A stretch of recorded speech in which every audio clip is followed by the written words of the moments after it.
여러분, 성경은 우리에게 딱딱한 교리서적이나 제1조 1항은 무엇이다, 법전의 형태로 주어진 게 아닙니다. 성경은 우리에게 우리와 성정이 똑같은 수많은 사람들의 이야기로 되어 있습니다. 그래서 참 감사가 돼요.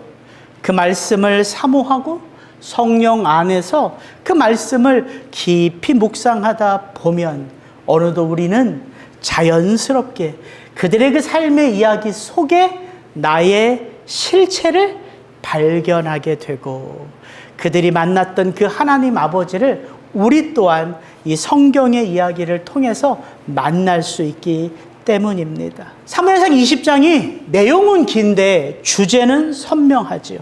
바로 요나단과 다윗의 우정입니다. 요나단의 마음이 다윗의 마음과 하나가 되어 그를 자기 생명같이 사랑하니라. 하나님 안에서 became one in spirit, 한 영이 된 다윗과 요나단의 그 우정은 얼마나 깊은지, 얼마나 높은지, 얼마나 풍성한지, 얼마나 영원한지, 그 이야기가 오늘 사무엘상 20장에 정말 구구절절 담겨져 있는 것이지요. 그래서 오늘 말씀을 여러분이 읽어보셨다면 아마 오늘 사무엘상 20장을 쭉 읽어보면서 여러분에게도 분명 이분이 떠오르지 않았을까요? 바로 이 말씀, 예수님이 하셨지요. 사람이 친구를 위하여 자기 목숨을 버리면 이보다 더 큰 사랑이 없나니 너희는 곧 나의 친구라. 사무엘상 20장을 읽으면서 저는 예수님이 하신 이 말씀이 떠오르더라고요. 죄의 종이었던 우리를 위하여 친히 당신의 생명을 그 십자가에 못 박으심으로 더는 우리가 사탄 마귀의 종이 아니라 이제는 어엿한 예수 그리스도의 친구로 새로운 삶을 살아가게 하신 바로 이 예수님이 떠오른단 말이죠. 사실 다윗과 요나단의 이야기로 우리에게는 읽히지만 이 이야기 속에는 사실 이 땅을 살아가는 성도 한 사람 한 사람과 예수 그리스도가 십자가로 맺으신 구원의 이야기가 녹아져 있는 것이지요. 그래서 저는 오늘 그 부분을 좀 여러분과 함께 좀 살펴보기를 원합니다. 사무엘상 20장은 이렇게 시작해요.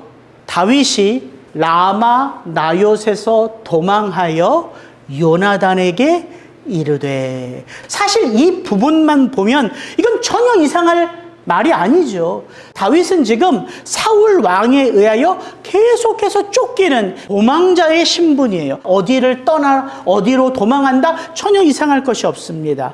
그런데 우리가 20장만 지금 보는 게 아니죠. 다윗의 이야기를 쭉 읽어보고 있어요. 더군다나 우리는 지난주 사무엘상 19장의 이야기를 이미 살펴봤습니다. 그 19장의 말씀과 이 20장의 시작을 연결해서 보면 사실 20장의 시작은 조금 이상합니다. 더군다나 요나단에게 이르러서 다윗이 하는 말을 살펴보면 더 이상해요. 다윗의 말을 한번 읽어볼까요? 다윗이 라마 나요셋에서 도망하여 요나단에게 이르되, 내가 무엇을 하였으며 내 죄악이 무엇이며 내 아버지 앞에서 내 죄가 무엇이기에 그가 내 생명을 찾느냐. 요나단이 그런 다윗을 진정시킵니다. 아니다. 그런 일이 결단코 너에게 일어나지 않을 것이다. 내 아버지는 무슨 일을 하든 나에게 다 이야기를 하심으로 만약에 내 아버지가 또다시 너를 죽이려고 하면 내가 너에게 그 사실을 밝히 알려줄 거야. 그랬더니 다윗이 또 말합니다. 다윗이 또 맹세하여 이르되, 내가 네게 은혜 받은 줄을 내 아버지께서 밝히 알고 스스로 이르기를 요나단이 슬퍼할까 두려운즉 너에게 이것을 알리지 아니하리라 함이리라. 그러나 진실로 여호와의 살아계심과 내 생명을 두고 맹세하노니 나와 죽음의 사이는 한 걸음뿐이니라. 지금 다윗이 요나단에게 하는 이 1절부터 3절까지의 말씀을 가만히 읽어보면 지금 다윗이 조금 변했어요. 다윗의 말 속에 약간 가시가 돋친 것 여러분 느끼세요? 다윗이 지금 뭔가 불안해하고 있는 것 느끼세요? 뭔가 자꾸 다윗이 의심하고 확인하려고 해요. 19장의 다윗과 20장의 다윗은 다릅니다. 여러분 19장의 다윗이 어떤 다윗이었냐면 계속해서 사울이 자기를 죽이려고 해도 그 사울 앞에 내가 어떤 잘못을 했냐고 대든 모습 안 나옵니다. 그러죠. 그래서 하나님이 다윗, 침묵하는 다윗 대신에 사울에게 누구를 세우셨어요? 그의 아들 요나단을 세웠죠. 그래서 사울이 요나단의 그 이야기를 듣고 그 마음을 누그러뜨리잖아요. 그래서 다윗이 전과 같이 사울 앞에서 생활했어요. 근데 또 블레셋과의 전쟁이 있고 다윗이 승리하니까 사울 안에 시기 질투가 다시 발동하여 창을 들어 다윗을 또다시 죽이려고 하죠. 그런 다윗이 그 사울의 궁정에서 피해 집으로 도망올 때 미갈이 다윗에게 말했잖아요. 오늘 이 밤 네가 도망치지 않으면 내일은 너는 죽을 것이다. 그렇게 다윗은 다시 그 집에서 도망하여 어디로 가요? 사무엘이 있는 라마로 도망갑니다. 이 사무엘상 19장의 이 다윗의 이 상황을 다윗이 노래한 게 시편 59편이에요. 그래서 제목이 이렇게 되어 있어요. 다윗의 믹담시. 사울이 사람을 보내어 다윗을 죽이려고 그 집을 지킨 때에. 그 절대절명의 위기 속에 다윗은 노래를 지어 하나님 앞에 부르는데 그 노래 시편 59편의 마지막 절 같이 한번 읽어봅니다. 나는 주의 힘을 노래하며 아침에 주의 인자하심을 높이 부르오리니 주는 나의 요새이시며 나의 환난 날의 피난처심이니이다. 나의 힘이시여 내가 주께 찬송하오리니 하나님은 나의 요새이시며 나를 긍휼히 여기시는 하나님이심이니이다. 어떻습니까? 다윗이 지금 그 절대절명의 위기 속에서도 불안해하지 않고 의심하지 않고 지금 누구를 의지해요? 여호와 하나님, 나를 지키시는 요새시요 나의 반석 되신 그 하나님을 의지하며 삶의 그 한 걸음 한 걸음을 나아가고 있는 모습을 우리는 보게 됩니다. 그는 그렇게 여호와가 나의 하나님임을 선포하며 라마에 도착하여 사무엘을 만나고 그 사무엘과 함께 라마 나요스로 가서 살았어요. 그럼 다윗은 그 라마 나요스에서 어떤 일을 경험했을까요? 그것도 우리가 지난주에 배웠습니다. 사울이 다윗이 라마 나요스에 있다는 소식을 듣고 전령들을 보내지요. 가서 다윗을 잡아오라. 라마 나요스로 간 전령들이 그곳에 누가 있음을 보고 사무엘이 있음을 보고 그 사무엘의 아우라에 놀라 그들이 무엇을 했다고요? 예언을 했다고요. 사울의 전령들이 지금 사울로부터 어떤 뜻을 받았습니까? 가서 다윗을 잡아오라. 그들이 라마 나요스에 가서 다윗과 사무엘을 봤으면 사울의 뜻에 의하여 그 다윗을 잡아서 와야 되잖아요. 근데 그들이 예언을 했다고요. 그 예언은 뭐라고요? 그들 안에 누구의 뜻이 들어오는 게 예언이다? 하나님의 뜻이 들어오는 게 예언이다. 그들이 잊어버렸어요. 사울의 명령을 잊어버렸어요. 다윗을 잡아서 사울에게 데리고 가야 함에도 그들이 까맣게 잊고 예언을 하며 그냥 그 라마 나요스에 있어요. 사울이 또다시 전령들을 보내고 또다시 전령들을 보냈지만 그들도 예언을 했다고요. 이제 누가 나섰지요? 사울 자신이 나섰어요. 사울이 다윗을 잡으려고 라마 나요스로 가면서 사울은 또 뭘 경험하죠? 23절 24절 사울이 라마 나요스로 가니라 하나님의 영이 그에게도 임하시니 그가 라마 나요스에 이르기까지 걸어가며 예언을 하였으며 그가 또 그의 옷을 벗고 사무엘 앞에서 예언을 하며 하루 밤낮을 벗은 몸으로 누웠더라. 라마 나요스는 다윗에게 어떤 곳이었습니까? 지금 누가 나를 지키고 지금 누가 나를 붙들고 지금 누가 나를 보호하고 계신 곳이에요? 여호와 하나님이요. 그가 고백한 대로, 그가 노래한 대로 하나님은 라마 나요스에서 다윗을 지키시고 보호하시고 다윗을 잡으러 온 그 모든 사람들에게 지금 이곳은 누가 다스리고 누가 통치하는 곳이다 알려주었다고요? 여호와 하나님. 그걸 생각해 보면 사무엘상 19장과 사무엘상 20장의 1절이 조금 이상하지요. 사무엘상 20장이 어떻게 시작한다고요? 다윗이 라마 나요스에서 도망하여 요나단에게 이르되. 이상하죠? 라마 나요스는 하나님의 은혜가 임하는 곳이라고요. 누구든지 그 라마 나요스로 들어가면 거기에 누가 역사하고 계심을 체험한다고요? 여호와 하나님. 여러분, 우리가 있어야 할 곳이 어디예요? 하나님의 은혜가 임하는 곳 아닙니까? 거기가 우리가 있어야 할 곳이에요. 근데 지금 다윗은 어디를 떠나 어디로 갔다고요? 라마 나요스를 떠나 사울이 있는 기브아 궁전으로 다시 돌아갔다고요. 이상하잖아요, 여러분. 성경은 다윗이 라마 나요스에서 사무엘과 얼마나 오랫동안 함께하고 있는지를 밝혀주지 않습니다. 근데 우리가 알 수 있는 게 있죠. 너무나 분명한 사실. 다윗은 은혜가 임하는 라마 나요스를 떠났다, 이거예요. 이걸 우리가 알 수 있다고요. 뭘 말하는 것일까요? 저는 그런 생각이 들어요. 그게 우리라는 거예요. 그게 우리예요. 아무리 은혜가 넘치는 자리일지라도 그 자리에 사무엘과 같은 위대한 선지자가 나와 함께 있다 할지라도 우리가 인간이기에 그 변하지 않는 불안한 그 상황, 그 바뀌지 않는 계속되는 그 쫓기는 그 상황이 내게서 바뀌지 않을 때에 우리는 그 은혜가 임하는 그 자리에 그 하나님을 바라보며 아무것도 하지 않고 기다리기가 쉽다, 어렵다? 어렵다. 이게 인간이라고요.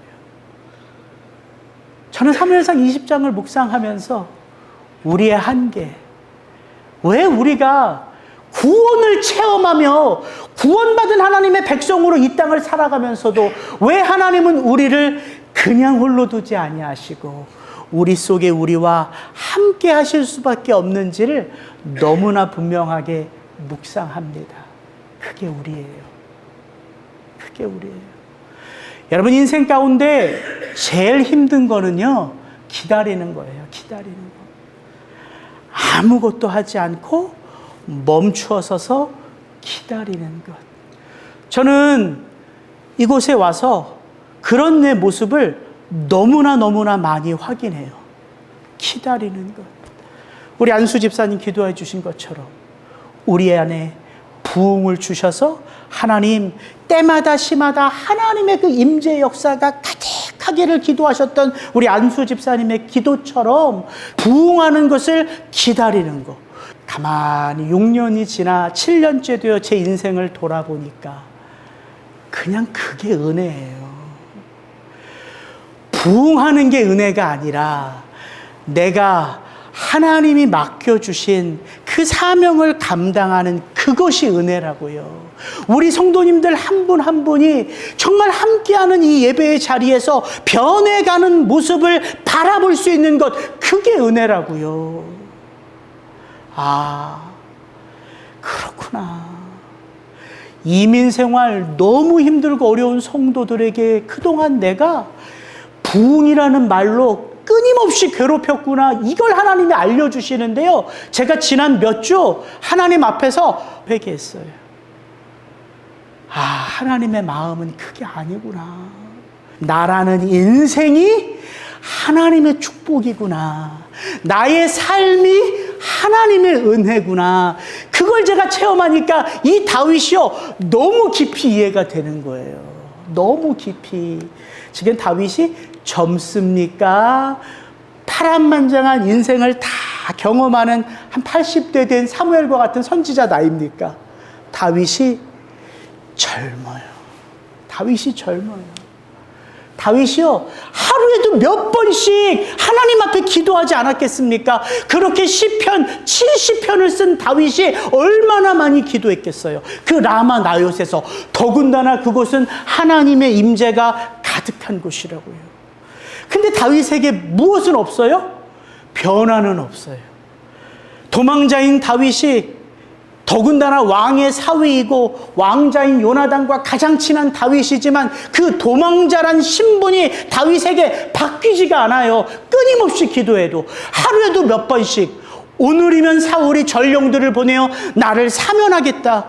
오늘이면 사울이 미가를 보내어 아버지가 당신을 다 용서했어. 오늘이면 사울이 요나단을 보내어 이제 네가 장군이야. 이걸 아버지가 나에게 명령했어. 이런 소식을 다윗이 기다리지 않았겠냐고요. 하루에도 몇 번씩. 근데 변화는 있다 없다? 없다. 다윗이 아마 사무엘에게 그랬을 것 같아요. 선지자 사무엘이요, 이제 하나님이 그 마음을 여셔서 나를 사면하실까요? 그럼 여러분 사무엘이 뭐라고 말했을 것 같으세요?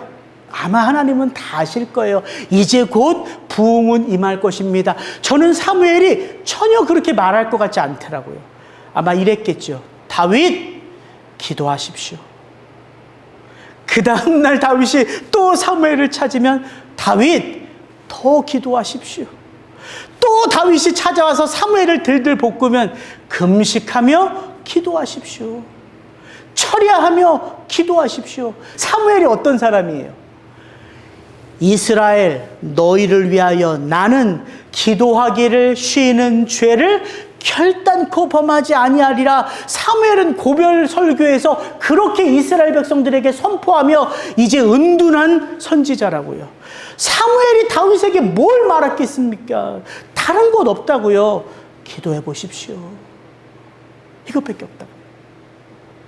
다윗이 젊어요. 다윗에게 무엇인가 할 수 있는 에너지가 있어요. 그래서 다윗이 그 은혜의 자리를 떠나 어디로 향해요? 친구 요나단이 있는 기브아로 다시 돌아갔다고요. 이런 다윗을 묵상하며 우리는 어떤 깨달음을 얻어야 할까요? 다윗도 별 수 없어. 다윗도 넘어져. 다 그게 인생이야. 아니요. 그런 거 깨달으라는 말씀이 아닙니다. 여러분, 기도의 사람이란, 여러분 말씀의 사람이란, 여러분 인내의 사람이란 저절로 주어지는 단어가 아니다. 이걸 깨달으라는 말이에요. 기도의 사람이 되기 위하여 우리는 끊임없이 기도에 실패해 봐야 돼요. 하나님을 의지하기보다 사람을 의지하는 그 실패를 경험해야지만 우리는 그 어떤 일이 있어도 이제는 사람이 아닌 누구를 의지한다고요? 하나님을 의지한다고요. 저는 다윗의 시편이, 그는 하나님을 나의 요새요, 나의 반석이요, 나의 산성이라 노래하는 그 다윗의 수많은 시편이 처음부터 70번째 시편이 똑같다 생각하지 않습니다. 그의 입술에서 여호와는 나의 산성이요, 여호와는 나의 반석이라는 그 고백의 단어는 똑같을 수 있지만 그가 처음 하나님을 나의 반석이라 부른 시편과 그가 그의 인생의 마지막 여호와는 나의 목자시니 내게는 부족함이 없으리라는 고백은 천냥지차의 고백이라 믿어요. 그게 우리가 이 땅을 살아가는 이유입니다.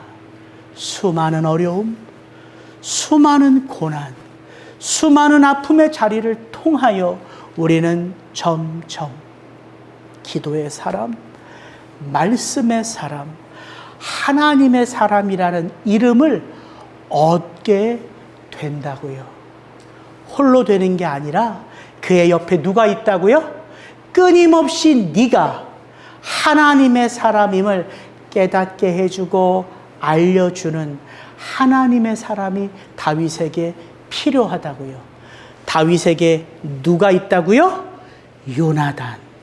여러분, 요나단의 이름의 뜻이 뭔지 아세요? 다윗 이름의 뜻은 제가 몇 번씩 말씀드렸어요. David, beloved person.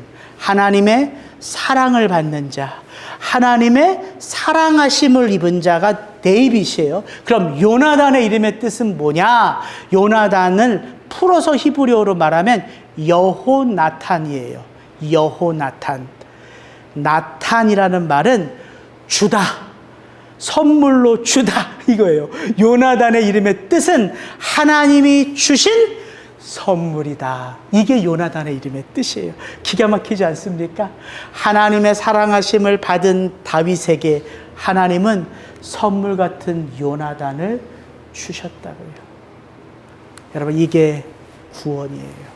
한번 그렇다면 사울의 모습을 한번 오늘 본문을 통해서 한번 살펴볼게요. 사울은요, 사무엘상 19장에 보면 여호와가 부리시는 악령의 다스림을 받아 다윗을 죽이려고도 하지요. 근데 그런 모습만 있는 게 아니에요. 사무엘상 19장의 끝에 보면 하나님은 여호와의 영으로 임하여 그 사울을 은혜 가운데 붙드셔서 그로 무엇을 하게 하셨다고요? 예언을 하게 하셨다고요. 하나님의 뜻을 알아들을 수 있도록 하셨다고요.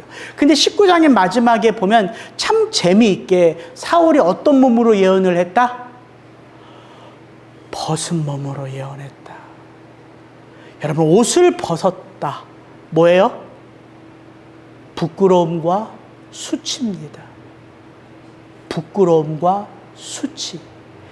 사무엘상 19장의 20장, 아니 사무엘상 전체를 사울의 삶을 보면요, 사울은 계속해서 수치를 당해요. 부끄러움을 당해요. 이스라엘 백성들 가운데에게도 부끄러움을 당해요. 왜? 하나님이 기름 부으심이 떠난 왕으로 서거든요. 그게 여호와가 부리시는 악령의 다스림을 받죠. 딸 미갈 앞에서도 부끄러움을 당해요. 딸의 남편 다윗을 죽이려고 하잖아요. 아들 요나단 앞에서도 부끄러움을 당해요. 가장 친한 다윗을 죽이려고 하거든요. 사울이요, 사무엘상 20장에 보면 그 초하루가 돼요. 초하루는 이스라엘 절기 가운데 큰 절기예요. 제사를 지냅니다. 제사를 지낸 다음에 다 같이 가족들이 모여 식사 자리를 가져요. 사울과 그의 사촌 동생 아브넬 장관이죠. 그의 아들 요나단, 그리고 그의 사위 다윗이 식사 자리를 가져요. 근데 그 자리에 누가 없다고요? 다윗이 보이지 않는다고요. 그래서 첫날 사울이 마음속으로 저가 부정한가 보다. 뭔가 저에게 부정한 게 있어. 부정하면 그 제사 자리에 참여하지 않거든요. 그 다음날 참여해요. 그래서 정녕 저가 부정하니까 오늘 이 식사 자리에 나오지 않았나 보다. 사울이 넘어갑니다. 근데 여러분, 사무엘상 20장을 이렇게 읽어보면서 사울이요, 그 제사의 자리에 다윗이 오는 것을 기대하는 게 여러분 이상하지 않습니까? 왜? 19장까지는 사울은 다윗을 어떻게 해요? 죽이려고 하잖아요. 근데 버젓이 초하루 그 식사 자리에 지금 누가 오기를 사울은 기대해요? 다윗이 오기를 기대해요. 그래서 제가 그렇구나. 지금 사무엘서 기자가 19장과 20장을 쓰면서 그동안 사울은 여호와가 부리시는 악령의 다스림을 받았는데 19장의 말미에 여호와의 영의 다스림을 받아 사울이 깨닫잖아요. 그래서 이제 20장에 사울이 그 마음이 누그러지고 다윗이 오는 것을 기다리나 보다. 근데 아니에요. 여호와의 영이 사울에게 감동을 해도 사울의 마음속에는 다윗을 죽일 마음이 있어요. 둘째 날, 다윗이 둘째 날에도 보이지 않으니까 사울이 요나단에게 묻지요. 이새의 아들 다윗은 어디 갔느냐? 요나단이 다윗과 약조한 대로 거짓말로 사울에게 아뢰입니다. 아버지, 다윗에게 그 가족의 매년제사, 매년제도 그 가족에겐 큰 제사거든요. 매년제가 있어서 다윗이 베들레헴 아버지 집으로 가고자 내게 요청하여 제가 다윗을 보냈습니다. 그 말을 사울이 듣자 어떻게 반응합니까? 같이 한번 읽습니다. 30절부터 33절. 사울이 요나단에게 화를 내며 그에게 이르되 패역 무도한 계집의 소생아, 내가 이새의 아들을 택한 것이 내 수치와 내 어미의 벌거벗은 수치됨을 내가 어찌 알지 못하랴. 이새의 아들이 땅에 사는 동안은 너와 내 나라가 든든히 서지 못하리라. 그런즉 이제 사람을 보내어 그를 내게로 끌어오라. 그는 죽어야 할 자이니라 한지라. 사울이 요나단에게 단창을 던져 죽이려 한지라. 사울이 어떻게 반응해요? 노발대발하죠. 요나단을 저주합니다. 이 패역 무도한 계집의 소생의 아들아. 그러면서 제 눈에 들어오는 사울의 외침이 있었어요. 사울이 왜 이렇게 다윗을 죽이려고 한다고요? 누구 때문에 죽이려고 한다고요? 요나단. 그게 들어오더라고요, 제 눈에. 잘 보십시오. 이새의 아들이 땅에 사는 동안은 누구와 누구 나라가, 너와 내 나라가 평안하지 못할 것이다. 사울은 지금 다윗을 죽이고 싶은데 누구 때문에 죽이려고 한다는 거예요? 요나단 때문에. 근데 앞뒤가 안 맞아요. 그런데 왜 사울은 갑자기 또 요나단을 죽이려고 해요? 이거 핑계거리인지 아시겠죠? 사울은 이렇게 핑계만 대는 인생이에요. 하나님이 사울에게 아말렉을 진멸하라, 여호와의 전쟁을 선포할 때 사울이 아말렉에 진멸하지 않죠. 그 좋은 소와 양과 풍성한 재물을 다 가지고 와요. 그리고 사무엘이 그 모습을 보며 사울에게 묻지요. 이 양의 울음소리는 뭐며 이 소의 울음소리는 무엇이니까? 사울이 뭐라고 대답해요? 누구 때문이다? 당신의 하나님의 백성들이 당신의 하나님을 제사하기 위하여 이 좋은 소를 살려서 끌고 온 것입니다. 그때도 사울은 회개하지 않아요. 핑계를 대지요. 여호와의 영에 감동이 되어도 사울은 회개하지 않아요. 핑계를 대지요. 이건 내 욕심 때문이 아니라 내 아들 요나단을 위함이다. 여러분, 이게 벌거벗는 사울의 수치입니다. 제가 한 목사님의 설교를 이렇게 듣는데 그 목사님이 그 설교의 한 대목을 말씀하시는데, 야, 그렇구나. 성도들이요, 목사님과 사이가 안 좋으면 그 목사님 설교를 이렇게 듣다가 마음속에 이런 생각을 품는데요. 아, 저거 또 나를 향해서 하는 소리구만. 저거 표적 설교야. 나를 향한 표적 설교야. 아니, 목사가 어떻게 저렇게 표적 설교를 해? 그런데요. 근데 그 목사님이 그렇게 얘기하시더라고요. 그게 하나님의 은혜 아니냐고. 모든 설교는 어때야 된다? 나를 향한 표적 설교여야 한다. 맞아요, 틀려요? 맞아요. 여러분, 예배를 왜 드리러 오세요? 하나님의 뜻이 지금 나의 삶 가운데 무엇을 말씀하시는지 알고자 오시는 거잖아요. 그러면 저 목사님의 저 설교는 나를 향한 표적 설교다. 이거 은혜예요, 아니에요? 은혜잖아요, 사실은. 은혜잖아요. 그러니까 제가 딱 이 말씀이 떠오르더라고요. 히브리서 4장 12절 13절. 하나님의 말씀은 살았고 운동력이 있어 좌우의 날선 어떤 검보다도 예리하여 혼과 영과 및 관절과 골수를 찔러 쪼개기까지 하며 또 마음의 생각과 뜻을 감찰하나니 지으신 것이 하나라도 그 앞에 나타나지 않음이 없고 오직 만물이 우리를 상관하시는 자의 눈앞에 벌거벗은 것 같이 우리를 드러나게 하느니라. 이게 말씀의 은혜라고요. 말씀의 목적이 여기에 있다고요. 우리 안에 있는 숨겨진 욕망, 우리 안에 있는 숨겨진 죄악, 우리 안에 있는 숨겨진 그것이 드러나도록 하는 것이 말씀의 역사라고요. 그런 의미에서 사울이 벌거벗었다는 것은 수치가 아니라 하나님이 베풀어 주신 은혜이죠. 그게 예배드림의 목적이고, 그게 설교하는 이유고, 그게 내가 말씀 앞에서 하나님을 대면하는 이유이기 때문에, 문제는 뭐예요? 내가 벌거벗은 것 같이 드러나도 하나님 앞에 나가 엎드리지 않음이, 그게 문제라고요. 그래서 요나단은 누구에게도 선물이라고요? 아버지 사울에게도 선물이라고요. 여호나단. 요나단이 그 아버지 앞에 이렇게 말합니다. 요나단이 그의 아버지 사울에게 대답하여 이르되, 아버지, 그 다윗이 죽을 일이 무엇이니까?